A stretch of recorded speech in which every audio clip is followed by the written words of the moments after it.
महमूद अली साहब, आप तेलंगाना के होम मिनिस्टर हैं, आप क्या कर रहे हैं? आप फौरन इस्तीफा दीजिए, रिजाइन कीजिए। आप लायक नहीं है उस ओहदे के, आप इस ओहदे के काबिल नहीं है। जाओ, जाके आपके डोडी में आप भैंसों का दूध निकालो और भैंसों को पानी दिलाओ। क्या करते आप आपके दफ्तर में बैठ के इमाम जमीन बनाते रहते हैं केटीआर के लिए, केसीआर के लिए? कौन से नशे में है आप? आपके वालिद साहब की बची हुई क्या पी लिए क्या? कुछ सवालात पूछना चाह रहा हूं। कविता मैडम, आप एमएलसी है, केसीआर साहब आप जायजा नहीं लिए, आप एक जुमला पेश नहीं करे। तेलंगाना की एक बेटी का कत्ल हो गया, चैत्रा का, हमारे दिलों में आ गए। आज हमारे मां बहन राजू को पकड़कर एनकाउंटर कर देना चाहिए। आवाम से मैं एक सवाल पूछना चाह रहा हूं, आपको राजू जिंदा चाहिए या मुर्दा? जिंदा चाहिए मुर्दा? जिंदा चाहिए मुर्दा? ये आवाम की पुकार है, ये आवाम की मांग है, ये आवाम का डिमांड है। मुझे बड़े अफसोस से कहना पड़ रहा है कि रियासत तेलंगाना के हर घर में मातम हो रहा है, हर शख्स के आंखों में आंसू है, हर शख्स के दिल में आग लगी हुई है, क्योंकि सईदाबाद में 6 साला मासूम लड़की चैत्रा का एक शैतान, एक जालिम, एक गंजटी ने इस्मत रेजी कर बड़ी बेदर्दी से उसका कत्ल कर दिया। और हैरानी की यह बात है कि आज को 5 दिन हो गए पर वो राजू गिरफ्तार नहीं हुआ। महमूद अली साहब, आप तेलंगाना के होम मिनिस्टर हैं, आप क्या कर रहे हैं? आप फौरन इस्तीफा दीजिए, रिजाइन कीजिए। आप लायक नहीं है उस ओहदे के, क्योंकि आपको पता है कि रियासत तेलंगाना में आए दिन कत्ल हो रहे हैं, इस्मत रेजी हो रही है और हर जगह जुर्म पनप रहा है। और आप क्या कर रहे हैं? आप इस ओहदे के काबिल नहीं है। जाओ, जाके आपके डोडी में आप भैंसों का दूध निकालो और भैंसों को पानी दिलाओ।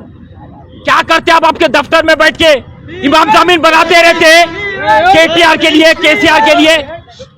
और केटीआर साहब, आप कितने गैर जिम्मेदार मिनिस्टर है।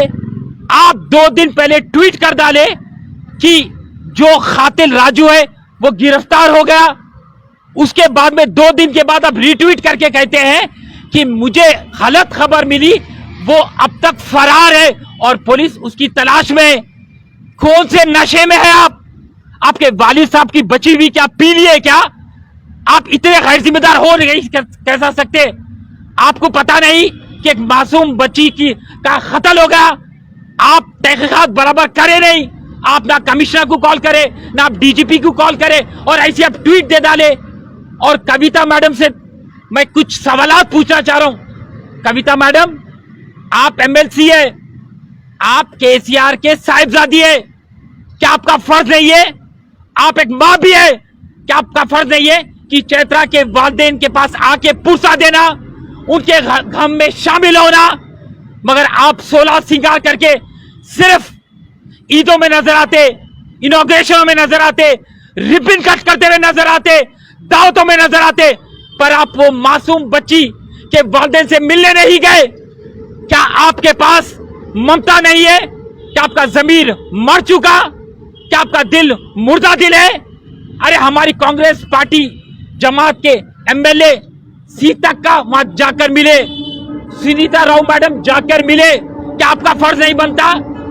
अरे टीआरएस के एक कायदीन भी ये चीज का जायजा नहीं ले रहे और वो कातिल आराम से फिर रहा है। मैं तेलंगाना पुलिस से एक सवाल पूछना चाह रहा हूं। तेलंगाना पुलिस हर वक्त कहती है कि हम डिजिटली वेल इक्विप्ड है, सर्वेलेंस हमारा अच्छा है, हमारे पास बेहतरीन गाड़ी है, हमारे वर्दी पे कोई दाग नहीं है। फिर क्या है कि 5 दिन हो गया और कातिल आराम से फिर रहा है और आपकी पुलिस कौन सी गफलत की नींद में सो रही है? और केसीआर साहब, आप जायजा नहीं लिए, आप एक जुमला पेश नहीं करे, आप प्रेस कॉन्फ्रेंस नहीं करे, तो आप कोका पेट के नाजायज तरीके से तेलंगाना के जो जमीनात है वो नीलाम कर लेते हुए बैठे हुए आपके पास वक्त ही नहीं है। अरे तेलंगाना की एक बेटी का कत्ल हो गया, चैत्रा का, हमारे दिलों में आ गए। आज हमारे माँ बहन क्या महफूज है गलियों में? ये गलियों में महफूज नहीं है। हर दिन देखने को मिल रहा है कि कत्ल हो रहा है, अटेम्प्ट टू मर्डर हो रहा है, अगवा हो रहे हैं लोग। तो हम किस तरीके से महफूज है ना? अब तो कस्टोडियन है केसीआर साहब, आप जायजा क्यों नहीं ले रहे? अरे यहाँ का वजीर आला केसीआर नाकारा है और कमजोर है, जालिम है। तो वहां देखे तो बीजेपी की सरकार नामर्दों की सरकार है। अरे दिल्ली में एक बच्ची की इस्मत रेजी हो जाती है और बेरहमी से उसका कत्ल हो जाता है, और वो सिविल डिफेंस ऑफिसर थी, 21 साल बच्ची। उसके वालिदैन मुतालिबा करते करते थक गए कि राबिया का जो कत्ल हुआ उसको लेके सीबीआई इंक्वायरी करो। कोई सीबीआई इंक्वायरी कर रहा ही नहीं। और एक शख्स आ जाता है निजामुद्दीन और कहता है कि मैं उसका शौहर था। अरे शौहर था तो तेरे पास कोई सबूत है क्या उससे शादी हुई? तू उसके दामन पर कीचड़ उछालना चाह रहा। अरे मरूम की रूह को तू तकलीफ दे रहा है, और पुलिस उस निजामुद्दीन का साथ देते हुए कहती है कि हाँ यही है वो कातिल, यही वो कातिल है जिसने राबिया सैफी का कत्ल किया। ये बिल्कुल झूठ है। उनके वालिदैन कहते आ रहे हैं, हुकूमत से मुतालिबा कर रहे हैं, दिल्ली पुलिस से मुतालिबा कर रहे हैं कि सीबीआई इंक्वायरी करो, क्योंकि वो जो मरूम बच्ची के मुलाजिम उसके साथ जो काम करते थे वो मुलजिम है। मगर वहां की हुकूमत खामोश बैठी हुई है। बीजेपी की हुकूमत एक नाकारा हुकूमत है और नामर्दों की हुकूमत है। नरेंद्र मोदी एक नामर्द है तो छोटा नामर्द ये केसीआर है। केसीआर, मैं आगाह कर रहा हूं तेरे को, फौरन तेरी पुलिस को तैनात कर, गलियों में फिरा, अजलाओं में भेज, हर जगह भेज, और वो गंजटी शराबी कातिल राजू को तू पकड़ के नहीं लाना। तेरी पुलिस लाना है तो उसकी लाश को लेके आने का है। हमें वो मुर्दा चाहिए, जिंदा नहीं। उसका एनकाउंटर कर देना चाहिए। अगर से आप उसका एनकाउंटर नहीं करेंगे और उसको सिर्फ गिरफ्तार करके लाएंगे तो राशिद खान आपकी पुलिस की जीप पे धावा बोल देगा, पुलिस स्टेशन में अंदर कदम रख देगा, अवाम कानून अपना हाथ में ले लेंगी। तो मैं आगाह कर रहा हूं तेलंगाना की पुलिस से कि तैनात हो जाओ और फौरन वो मुजरिम को पकड़ के एनकाउंटर कर दो। ऐसे जालिमा, ऐसे जो गंजटिया है जो हमारी माँ बहन की इज्जत नहीं कर सकते, कत्लों में मुलविस है, इनको जीने का कोई हक नहीं है। और हमारा मुतालिबा है कि मरूम के वालिदैन को 50 लाख का ग्रेशिया दिया जाए, डबल बेडरूम फ्लैट दिया जाए, उनके वालिद को एक सरकारी जॉब दिया जाए। मेरे को पता है कि वो बच्ची की मौत की भरपाई नहीं हो सकती, फिर भी राहत के लिए केसीआर आप अनाउंस करो डबल बेडरूम फ्लैट 50 लाख और एक जमीन और सरकारी नौकरी उसके वालिद को बोलो फराम करो। हम मुतालिबा कर रहे हैं और जल्द से जल्द हमारा फिर मुतालिबा है कि जितने भी टीआरएस के कायदीन है जाके मिलो, चैत्रा के वालिदैन के दुख में अपना एक कदम बढ़ाओ। वहां आंखों में आंसू है, उनके घर में मातम चल रहा है और एक भी टीआरएस का कायदीन वहां पर नहीं जा रहा। इसका मतलब हम क्या समझना कि टीआरएस की हुकूमत हम गरीबों की हुकूमत नहीं है, हमारी माँ बहनों की हुकूमत नहीं है, नौजवानों की हुकूमत नहीं है। अरे ये रियासत में जुर्म पनाह ले रहा है, जुर्म आज आसमान को छू रहा है। तो हमारा मुतालिबा है कि जल्द से जल्द राजू को पकड़कर एनकाउंटर कर देना चाहिए।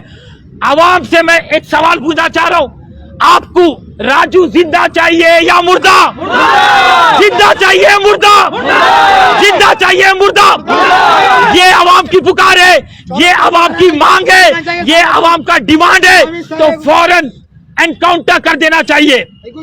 99 स्टोर्स के जरिए हैदराबाद और दीगर शहरों में धूम मचाने के बाद इजी एक्सप्रेस ने घर बैठे शॉपिंग करने के ख्वाहिशमंद अपने कस्टमर्स के लिए लॉन्च की है अपनी वेबसाइट, जिसका नाम है wholesale99.in।